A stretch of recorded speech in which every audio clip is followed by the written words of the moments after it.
नमस्कार दोस्तों। भारतीय जनता पार्टी के गौतम बुद्ध नगर सीट से सांसद डॉक्टर महेश शर्मा मुसीबत में फंसे हुए हैं। उनका समय सही नहीं चल रहा है। आपको याद होगा कि नरेंद्र मोदी का जो पहला कार्यकाल था 2014 से 2019 का, उस दौरान वो केंद्र में नगर विमानन मंत्री यानी सिविल एविएशन मिनिस्टर थे। बहुत महत्वपूर्ण पद है जो आज ज्योतिरादित्य सिंधिया के पास है। और महेश शर्मा को नरेंद्र मोदी की कोर टीम का सदस्य माना जाता था। लेकिन गौतम बुद्ध नगर जिले की राजनीति, आपको बता दूं, गौतम बुद्ध नगर के बारे में जो नहीं जानते, जो नोएडा और आसपास का जो इलाका है, इसमें बुलंदशहर जिले का भी कुछ हिस्सा लगता है, इसको मिलाकर गौतम बुद्ध नगर सीट बनी हुई है। यहाँ पर जो राजनीति है पार्टी के अंदर बीजेपी में, वो महेश शर्मा को पीछे की तरफ धकेल रही है। महेश शर्मा की स्थिति पिछले 3-4 साल में पार्टी के अंदर बहुत वीक हुई है। हालांकि इस सब के बावजूद पार्टी ने उन्हें बड़ी जिम्मेदारियां भी दी हैं। त्रिपुरा में अगले साल विधानसभा के चुनाव होने हैं और उन्हें, महेश शर्मा को वहां का प्रभारी बनाया गया है। उनसे कहा गया है कि आपको वहां पर चुनाव मैनेज करने हैं। मैनेजमेंट उनका बढ़िया है, मैनेजमेंट उनका बहुत बढ़िया। वो लोग भी जानते हैं, कैलाश हॉस्पिटल के नाम से एक बड़ा हॉस्पिटल है, उसकी चेन है, कई हॉस्पिटल हैं उसके।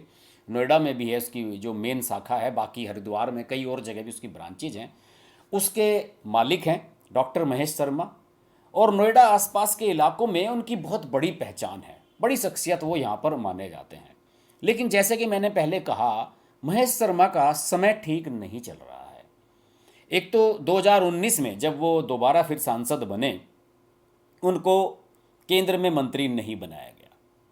क्यों नहीं बनाया गया, इसको आज तक कोई नहीं समझ पाया है कि जबकि एक आदमी जो 5 साल तक आपके यहाँ मिनिस्टर रहा, उसको आपने मंत्री क्यों नहीं बनाया। कुछ लोग कहते हैं कि राजनाथ सिंह उन्हें पसंद नहीं करते, क्योंकि राजनाथ सिंह के बेटे पंकज सिंह नोएडा से विधानसभा के विधायक हैं उत्तर प्रदेश के। और सुनने में आता है कि उनके संबंध थोड़े से तनावपूर्ण रहते हैं। इसके अलावा कुछ और अन्य नेता हैं लोकल स्थानीय नोएडा के, जिनके साथ महेश शर्मा की ट्यूनिंग सही नहीं है। और इसी वजह से उत्तर प्रदेश की राजनीति में भी और केंद्र की राजनीति में भी महेश शर्मा थोड़ा सा पीछे चले गए हैं। लेकिन अभी आशाएं जगी थी कि महेश शर्मा को बना दिया गया है त्रिपुरा का प्रभारी। वो मीटिंग लेने के लिए भी वहाँ जाते रहते हैं। लेकिन अभी हाल ही में एक मीटिंग में उन्होंने कुछ इस तरह की बात कह दी कि वो फिर एक बार मुसीबत में फंसते हुए नजर आ रहे हैं। दरअसल हुआ ये कि महेश शर्मा त्रिपुरा में जो मीटिंग ले रहे थे, त्रिपुरा में आप जानते ही हैं कि अभी वहाँ पर चीफ मिनिस्टर बदले हैं। विप्लव कुमार देव को हटाकर साहा को, माणिक साहा को वहाँ का चीफ मिनिस्टर बनाया गया है। पार्टी के अंदर कुछ लोगों ने बगावती तेवर अपनाए हुए हैं। उन तेवरों के बारे में महेश शर्मा ने राष्ट्रीय नेतृत्व के कुछ नेताओं से बात की। आपको पता ही है कि समय समय पर जो संसदीय बोर्ड है और जो पार्टी की टॉप बॉडीज़ हैं, उनकी मीटिंग्स होती रहती हैं। उन्होंने केंद्रीय नेतृत्व को इससे अवगत कराया और ये बताया उन्हें कि साहब वहाँ पर कुछ नेता बगावती हो रहे हैं त्रिपुरा में, और इसकी वजह से हमें अगले साल होने वाले चुनाव में दिक्कतें आ सकती हैं। तो पार्टी के एक शीर्ष नेता ने, नाम मैं डिस्क्लोज नहीं करूँगा, हालांकि मुझे पता है उनका नाम, पार्टी के एक शीर्ष नेता ने महेश शर्मा से ये कहा कि भाई जाकर उन्हें ये समझाओ मीटिंग में कि बीजेपी में जो बागी हो जाते हैं उनका कोई फ्यूचर नहीं है। और अगर किसी को समझ में नहीं आ रहा है तो उन्हें हिंदी में समझा दो कि गुजरात के पूर्व मुख्यमंत्री शंकर सिंह वघेला, जो कभी बीजेपी का फेस हुआ करते थे, उनसे सबक ले लें। और अगर उनसे भी सबक नहीं लेना चाहते तो उमा भारती से सबक ले लें, जिन्होंने केंद्रीय नेतृत्व के खिलाफ आवाज़ उठाई थी, खासतौर से नरेंद्र मोदी और अमित शाह के खिलाफ। और आज उमा भारती कहीं नहीं है। तो महेश शर्मा से कहा गया कि आप ये मैसेज कन्वे कर दें वहाँ पर जाकर त्रिपुरा की बॉडी के जो नेता हैं वहाँ के। और अभी बताया जाता है कि 2-3 दिन पहले महेश शर्मा त्रिपुरा गए, क्योंकि आपको याद होगा कि रविवार को त्रिपुरा के दौरे पर प्रधानमंत्री भी गए थे और उससे पहले तैयारियों के सिलसिले में महेश शर्मा वहाँ पर पहुँचे हुए थे। तो उन्होंने वहाँ के त्रिपुरा के नेताओं की मीटिंग ली, उनसे बातचीत हुई और उन्होंने उन सब नेताओं से ये कहा कि भाई आप सब लोग देखिए, ये बगावत वाली बात भूल जाइए और पार्टी हाईकमान जो फैसला लेगी वही सही है।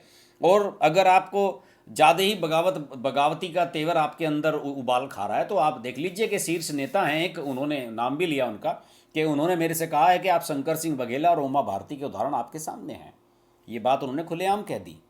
अब ये बताया जाता है कि त्रिपुरा के नेताओं की जो मीटिंग में मौजूद थे लोग, उन्होंने कहा कि यार ये तो महेश शर्मा ने गड़बड़ कर दी है, क्योंकि जो पार्टी ने हाईकमान ने जो टॉप लेवल से बात कही गई उस मीटिंग का चर्चा आपने यहाँ पर कर दिया, और उसके बाद त्रिपुरा में जब मीटिंग में इसका चर्चा कर दिया तो मीडिया में ये बात फैल गई। कुछ अखबारों ने से लेकर खबरें भी बना दी हैं कि साहब महेश शर्मा ने कोट किया है किसी नेता को कि साहब शंकर सिंह वघेला और उमा भारती से सबक ले लें, सारे के सारे बागी। वैसे ये बात हकीकत है, पार्टी में बागियों की हालत हमेशा से खराब रही है। आपको याद होगा कि कल्याण सिंह भी एक समय बागी हो गए थे, जो अब इस दुनिया में नहीं है, उत्तर प्रदेश के पूर्व मुख्यमंत्री।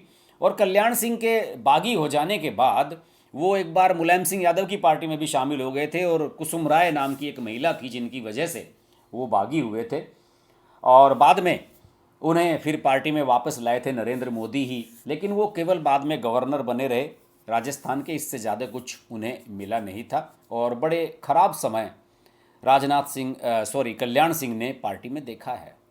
तो ऐसी परिस्थिति में महेश शर्मा के सामने बड़ी दिक्कतें सामने खड़ी हो रही हैं। बताया जाता है कि ये बात हाईकमान तक पहुंच गई है कि महेश शर्मा ने ये कॉन्फिडेंशियल बात जो अनऑफिशियली कही गई थी उनसे, उन्होंने किसी नेता का नाम लेकर ऑफिशियली त्रिपुरा की मीटिंग में जाकर कह दी। तो महेश शर्मा को बड़ी दिक्कतों का सामना करना पड़ रहा है। महेश शर्मा पिछले दिनों एक और मुसीबत में भी फंसे थे। आपको याद होगा कि नोएडा की एक सोसाइटी में श्रीकांत त्यागी नामक एक व्यक्ति का, एक बीजेपी नेता का एक महिला के साथ बहस हुई थी पेड़ पौधे लगाने को लेकर, और बहुत मीडिया में खबरें हुई थी। उस श्रीकांत त्यागी नामक व्यक्ति ने, जो बीजेपी का नेता है, उसने उस महिला को बहुत गालियां वालियां दी थी, बहुत वीडियो वायरल हुआ था, खबरें चली थी चैनल्स पर। उस पूरे प्रकरण में महेश शर्मा ने सोसाइटी के लोगों का फेवर लिया था, और श्रीकांत त्यागी को बाद में अरेस्ट भी किया गया था। बाद में त्यागी समाज ने महेश शर्मा का बहिष्कार शुरू कर दिया था, और फिर बाद में महेश शर्मा का एक ऑडियो भी वायरल हुआ था कि वो त्यागी समाज के एक नेता से गिड़गिड़ा कर कह रहे हैं कि भाई मेरा इरादा ये नहीं था, मैं तो ये कर रहा था, वो कर रहा था, अपनी सफाई दे रहे थे। तो महेश शर्मा बहुत वीक परिस्थिति में पड़ गए थे उसमें। और बाद में ये भी हुआ कि इस प्रकरण का परिणाम ये हुआ कि श्रीकांत त्यागी ने अभी हाल ही में जो उत्तर प्रदेश में खतौली विधानसभा का उपचुनाव हुआ, जिसे बीजेपी हारी है 22,000 वोटों से, उसमें त्यागी समाज के बीच जाकर बीजेपी के खिलाफ कैंपेन किया। और ये सब महेश शर्मा की वजह से हुआ, क्योंकि महेश शर्मा ने श्रीकांत त्यागी के खिलाफ पुलिस को फोर्स किया था कि आप तत्काल एक्शन लें। तो हो सकता है कि आने वाले समय में 2024 के जब लोकसभा चुनाव आएँ तो महेश शर्मा का टिकट कटवाने के लिए भी पार्टी में बहुत सारे लोग तैयार खड़े हों। हालांकि महेश शर्मा 3 बार चुनाव लड़ चुके हैं, इससे पहले एक बार चुनाव हारे भी थे, वो 2 बार से लगातार चुनाव जीत रहे हैं। तो महेश शर्मा के सामने चुनौतीपूर्ण समय है। अब चूंकि त्रिपुरा का विधानसभा चुनाव आ रहा है, और अगर विधानसभा चुनाव में नतीजे अच्छे नहीं आए तो निश्चित रूप से महेश शर्मा के नंबर पार्टी में और ज़्यादा कम होने वाले हैं। वैसे पार्टी के पास ब्राह्मण नेताओं की कमी है टॉप लेवल पर। हो सकता है कि महेश शर्मा बचे रहें फिर भी। और वैसे भी गौतम बुद्ध नगर इलाके में, नोएडा में, दिल्ली के आसपास जो एनसीआर का इलाका है, तो वहाँ पर महेश शर्मा को लोग मानते हैं, और बीजेपी के लिहाज से ये सीट काफ़ी सुरक्षित भी मानी जाती है। भारी अंतर से वो चुनाव यहाँ पर जीतते रहे हैं। लेकिन फिलहाल त्रिपुरा में जो मीटिंग में उन्होंने बात कह दी है उसकी वजह से तो वो मुश्किल में फंस गए हैं। देखते हैं महेश शर्मा इस मुश्किल से निकल पाते हैं या नहीं। राजनीतिक खबरों पर हमारी नज़र, बारीक नज़र हमेशा बनी रहती है। अगर आपको मेरे वीडियोज़ अच्छे लगते हैं तो इनको लाइक कीजिएगा, शेयर कीजिएगा, और चैनल अभी तक सब्सक्राइब नहीं किया है तो ज़रूर कर लीजिएगा। ऐसी ही किसी मसालेदार खबर के साथ फिर मिलता हूँ आपसे। नमस्कार।